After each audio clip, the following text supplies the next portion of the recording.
Hi, I'm Chef Jorge Torre from Johnson & Wales University. Today we're going to make an Arugula Chimichurri to use for any types of meats, or actually you can use them over pastas if you were vegetarian. Chimichurri is an Argentine sauce that is very typical condiment for their meats, for pork. I love the little peppery flavor of arugula, and I thought this would be a great mix to add to your sauce repertoire. So what we do is we're going to start with a lot of garlic. This is a lot of garlic in here. Again, garlic to your flavor. I like to just kind of mash them down a little. I also like to add a little salt. So salt gives it a little texture like that. And it helps mash it. Keep it together. All right, the next thing I like to do is get some chopped parsley. So this is Italian parsley that we have taken off the stem.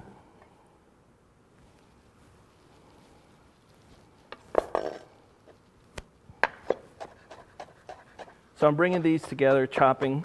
It's not going to be a fine mince. Again, it's going to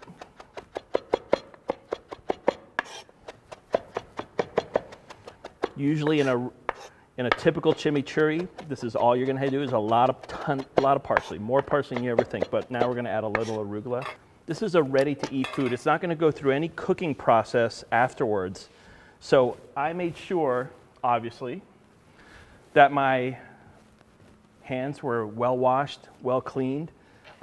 Most restaurants and at this university, anything that is ready to eat, which is what this would be considered, you'd be wearing gloves. I know you're not going to put on a pair of gloves at your house, but if you were going to be cooking for a large crowd, it's always good to do that. But right now we know our hands are clean. I know you're going to wash your hands. You care about your family. I care about my job and the well-being of people. When people come to your house, they're your guests. They're in your trust, and they're your responsibility. So what we're going to do is we're going to add a little salt, add a little black pepper, and some vinegar, red wine vinegar. You can use sherry vinegar if you'd like, but you don't want to use cider vinegar or white vinegar. You need to have a nice flavor. You can use any wine vinegar. Red wine is the typical vinegar, so we'll add that in. Really, we're not making an emulsion. Sometimes they say, drizzle a little, and then until it comes together. Again, this is a very hearty dish. This is not like that at all. Thank you.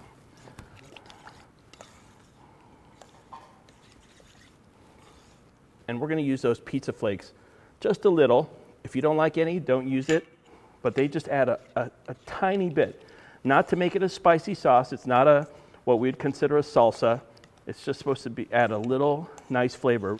And then you would let this, since it's nice and rough chopped, hand cut, you would let it sit for a little bit so you get a nice flavor, let the flavors meld. We'll give it a nice shot right now. Oh, that's great.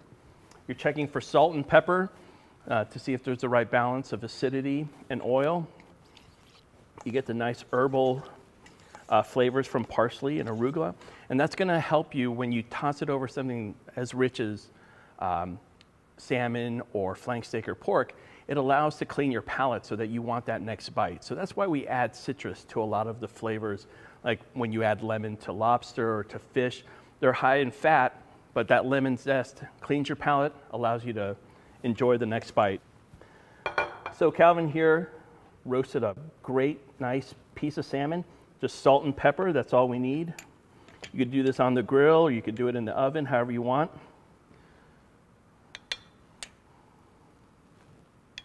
And then we'll just, you don't want to drizzle it on top. He took such a nice time to make sure that it was peppered nicely, that it was browned nicely. He doesn't need me to mess it up by just putting the sauce on top of it. And then you could bottle this up for a little bit, and it'll last about a week in your refrigerator, and that way you'll have it. You'll see, you'll become addicted to this sauce. You can find all our recipes on our website. I'm Chef Jorge Torre of Johnson & Wales University. Let's dig in.